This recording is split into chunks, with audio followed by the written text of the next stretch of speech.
Hello everyone and welcome to my channel Y&R Trends. Nikki Newman followed the light from her phone into the farthest, hidden part of the Newman Ranch, the place no one was supposed to go. The air felt different, heavy, as if the ground itself was holding its breath. Every step she took felt like it was leading her somewhere she had been trying to avoid for weeks, somewhere she could no longer ignore. It started with Victor's silence, the way he looked at her. The slight pause of his hand on her shoulder like he was measuring something he couldn't explain. When she finally reached the clearing, past the old oak trees and the rusted fence Victor had ordered sealed, her breath caught in her throat. The ground was disturbed, the soil dark and fresh. A single white rose was pressed into the dirt, the same flower Victor always left after he called something a necessary ending. Nikki's knees gave way as memories rushed in. Threats disguised as care, love twisted into control, a husband who thought protecting meant owning. As she fell to her knees and dug into the earth with trembling hands, the truth hit her like a punch to the gut. This grave was meant for her. Every detail was perfect. Deep enough to silence, narrow enough to suffocate. Victor had planned this, maybe even wanted to make his vow to love her beyond death literal. Panic exploded inside her as she found wood beneath the soil, and suddenly everything clicked. Victor had been warning her she was fragile, that the world was dangerous, that only he could keep her safe. The wood wasn't just a coffin, it was a confession, with air holes that looked like they were meant to slow down the suffering, not end it. Nikki screamed into the night, a raw, desperate sound that echoed through Genoa City. It wasn't an enemy who had done this, it was Victor, a man who thought love meant cruelty. Flashes of his recent actions made sense now. His rush to change his will, the wine he insisted she drink, the way he watched her sleep like he was memorizing every breath. Nikki's hands bled as she tore at the dirt, driven by fear and betrayal. She realized this wasn't just a threat. This was preparation, a plan for a wife who had seen too much, felt too deeply. When she finally pried open the coffin just enough to look inside, the emptiness was louder than any presence. Victor hadn't given up on the plan, only postponed it. The inside was lined with velvet, expensive and carefully chosen. This wasn't madness. It was intent. Nikki collapsed beside the grave, sobbing from the weight of decades of love for a man who could have buried her alive if he thought it was necessary. In that moment she wasn't just Nikki Newman, the matriarch and survivor. She was prey, escaping a predator who wore loyalty like armor. As headlights cut through the trees she froze, unsure if she had found salvation or a trap. With Victor Newman, love and death beat as one. And as a familiar figure stepped out of the shadows, the unspoken question hung between them: had Victor intended to bury his wife, or had Nikki uncovered a truth even darker? That in Victor's world, survival was a choice he alone made, and tonight, standing next to the grave meant for her, Nikki realized the most terrifying truth was not the hole in the ground, but the man she had trusted to never put her there. As the morning light slowly spread across the sky like a slow, painful admission, Nikki stood still next to the open grave, her body feeling numb but her mind racing because the person walking toward her was clear: Victor Newman, wearing his coat, standing tall, his eyes dark and calm, a chill that made her feel colder than the night. In the heavy silence between them, where love had once been, fear now ruled. And Nikki knew the grave was just the start of a nightmare that was much bigger and more complex. Victor didn't seem surprised, didn't ask why she was there, didn't pretend he didn't know. He just looked at the disturbed soil as if he was finishing something he had started long ago. When he finally spoke, his voice was quiet, steady, and painfully gentle, calling her name like he was speaking to a child who had wandered too close to danger. That's when the truth hit Nikki harder than any accusation ever had. Victor had been expecting this moment, had planned for her discovery, because control wasn't just about hiding secrets. It was about making things inevitable. As Victor stepped closer, explaining in a calm, cold voice that the world had become too dangerous for her, that enemies were around like vultures, that her relapses, her doubts, her independence had made her vulnerable, Nikki felt her legs give way again. He wasn't denying the grave, he was justifying it, framing it as protection, as love twisted into something monstrous. When Nikki asked how long he had been planning this, Victor paused, and his eyes flickered not with guilt but with resolve. He admitted that planning for every outcome was the cost of being powerful, that even the most painful outcomes were necessary. In that moment, Nikki saw every argument they had ever had replaying itself like evidence in a trial she already lost. The times he wouldn't let her leave, the doctors he insisted she see, the pills he encouraged her to take, the quiet watching she once called concern. As Victor knelt beside the grave, carefully brushing dirt off the edge of the coffin with care, he spoke of mercy, of sparing her pain, of letting her sleep while the world moved on. Nikki's horror turned into something even sharper, even angrier, because she finally understood that this wasn't about burying her alive. It was about taking away her will while keeping her breathing, about trapping her spirit while pretending they were still married. When Nikki screamed that this wasn't love, that it was imprisonment, Victor's face hardened, and his voice dropped as he reminded her of all he had given up, every enemy he had destroyed for her, every empire built in her name. Suddenly, the ground beneath Nikki felt like it was pulling her down, because the man she had defended for years was now standing before her as judge, jury, and executioner. Just as despair threatened to silence her, headlights appeared through the trees, getting closer this time faster. Victor stiffened, his attention snapping toward the sound with clear calculation, because this wasn't part of his plan. As footsteps approached, Nikki recognized the voice calling her name. Victoria, full of panic and desperation. In that moment, survival surged through Nikki like fire, because for the first time in hours, Victor wasn't the only one deciding her fate. When Victoria burst into the clearing, taking in the grave, the coffin, and her mother's bloodied hands, something finally broke in her eyes. She demanded answers with a fury that even Victor couldn't control immediately. Though he tried to explain, to reframe, to take control of the moment, Victoria saw what Nikki finally saw, the blueprint of cruelty disguised as love. As mother and daughter clung to each other beside the grave meant to silence Nikki forever, Victor stood alone, his empire shaking not from outside threats, but from the truth climbing out of the darkness. Because this discovery wouldn't stay hidden, it would spread through Genoa City like an earthquake, forcing friends to choose sides, bringing back old enemies, and exposing the terrifying truth that loving Victor Newman had always come with a price paid in fear. As sirens echoed faintly in the distance, called not by Nikki but by Victoria without hesitation, the final horror settled deep into Nikki's bones.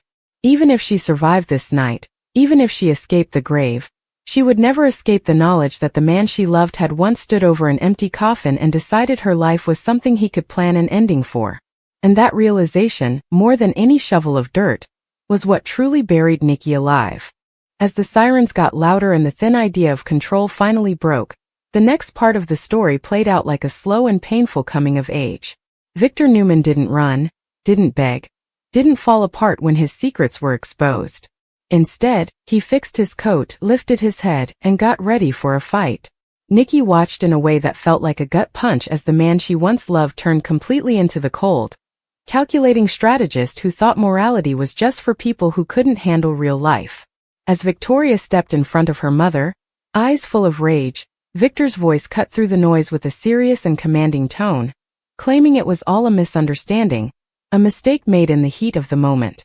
But Nikki knew the truth, and she could see the lie rotting away. She had realized that every kind thing Victor had ever done was just a way to control her. Every promise was just a way to keep her locked in. When the first police car screeched to a stop at the edge of the clearing, their lights casting violent red and blue on the trees, Nikki felt something inside her stir, something she had buried for longer than any coffin. It was defiance, raw and unstoppable, because for the first time in decades, she wasn't scared of losing Victor. She was scared of living without him. When the officers came forward, hands resting on their belts, Victor's empire finally met a force he couldn't buy, bribe, or outsmart in the dark. As questions flew and flashlights swept the open grave, Nikki spoke before Victor could. Her voice started shaking, then steadied, then grew strong as she told them everything. About the wine, the pills, the cameras, and the coffin. Every word peeled back another layer of the legend Victor had built around himself. When Victor tried to stop her, Victoria shut him down with one sentence that broke him more than any accusation ever could. "You don't get to decide who lives for us anymore." That was the moment something irreversible happened, because Victor realized this wasn't just a private tragedy. It was a public collapse. As the officers exchanged worried looks, one of them quietly called for a forensic team. Victor's mask cracked just enough to show something deeper than anger, Fear, not of prison or being caught, but of being forgotten. Control was the air he breathed, and tonight it was being taken from him. As Nikki was wrapped in a blanket, her bloodied hands carefully checked, she looked at the grave one last time and understood it wasn't just a place to end her life. It was where their marriage had been buried long before. As dawn broke, casting harsh light on every secret that had been dragged into the open, the effects spread faster than anyone could stop. Lawyers started moving, enemies got alerted, allies got confused. Because if Victor Newman could plan a grave for his own wife, then no one in Genoa City was truly safe. As Nikki was taken away, not as someone who had been hurt but as someone who had fought back, she felt the weight of the Newman name changing, breaking, threatening to collapse under years of fear. Victor stood behind the police tape, watching his world slip through his fingers, realizing too late that love forced through terror always ends the same way. Alone, exposed, and helpless. As Nikki climbed into the waiting car, Victoria squeezing her hand like a lifeline, Nikki didn't look back. Because the most terrifying truth she had learned wasn't that Victor wanted to bury her alive. It was that escaping him would require her to rise from everything he had ever tried to keep her buried beneath. And as she started to rise, a real war was just beginning. As the car doors closed and Nikki was driven away from the land that had nearly become her tomb, the next chapter ignited not with relief but with a deeper, more dangerous awareness, because survival had stripped away the last comforting lies, and what waited ahead was not healing but reckoning. And as Genoa City woke unaware that its most powerful dynasty was cracking at the foundation, Nikki sat rigid in the back seat, blanket tight around her shoulders, staring out at a horizon that suddenly looked unfamiliar because everything she thought was solid, love, loyalty, protection, had been revealed as something conditional, something that could be withdrawn the moment she ceased to be controllable. And Victoria, seated beside her, watched her mother with a mixture of terror and awe, realizing too late that Nikki had been fighting a silent war for years, one fought behind closed doors, under smiles and champagne toasts. And as the car approached the hospital, Nikki's mind fractured into memories she could no longer suppress. Victor locking eyes with doctors before decisions were explained, Victor insisting she rest when she wanted to speak, Victor rewriting reality with such authority that she had begun to doubt her own instincts. And now that instinct roared back with ferocity, because she understood the grave was not an isolated plan but the culmination of a lifetime of manipulation refined into something almost elegant. And as nurses rushed forward and questions filled the air, Nikki answered mechanically, her thoughts already racing ahead, because she knew Victor would not surrender quietly, not to police tape, not to accusations, not even to his own children. And sure enough, before the sun had fully climbed the sky, lawyers descended, statements were issued, and whispers began slithering through boardrooms and breakfast tables alike, some painting Nikki as fragile, unstable, unwell, because Victor Newman had always been a master at shaping narratives. And Nikki felt the old fear tighten in her chest, fear that she would once again be silenced, reduced to a liability. But this time something was different, because the image of the grave burned too brightly to be buried, and when a detective gently asked if she was willing to make a formal statement, Nikki hesitated only a moment before saying yes, because she finally understood that silence had been Victor's greatest ally. And as she spoke, the room seemed to hold its breath, each detail layering into a portrait of calculated cruelty that no amount of wealth could fully erase. And meanwhile, across town, Victor stood alone in his office at Newman Enterprises, staring out at the city he once believed he owned, phones buzzing unanswered, because for the first time in his life, every move felt reactive, defensive. And as he replayed the night in his mind, he did not see himself as a monster but as a misunderstood guardian, a man forced to make hard choices for the greater good. And that belief, that unwavering certainty, terrified him even as it anchored him, because if he admitted guilt, his entire identity would collapse. And so he hardened, preparing counterattacks, mobilizing allies, subtly reminding old enemies of debts owed, because Victor Newman never fought clean, he fought to win.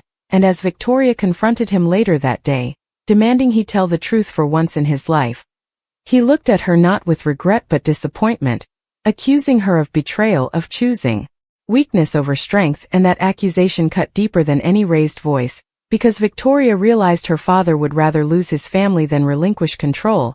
And as news of the grave leaked, carefully, anonymously, the city erupted, drawing lines that no one could uncross, while Nikki, lying in a hospital bed staring at the ceiling, felt something solidify inside her, because this was no longer about Victor's downfall, it was about her own resurrection. And when she refused Victor's request to see her, the shock reverberated louder than any headline, because denial was the one thing Victor was unprepared for. And as days passed and investigations deepened, Nikki found herself surrounded not by fear but by clarity, realizing that the most dangerous prisons were the ones built slowly, lovingly, brick by brick, until the walls felt like safety. And as she finally stood, weak but unbowed, looking out over Genoa City from her window, she understood that the grave Victor had prepared was meant to end her story quietly, but instead it had ignited something unstoppable, because the truth was no longer buried, and neither was she. And as the city braced for fallout, arrests, betrayals, alliances shattered, one truth echoed louder than all the rest.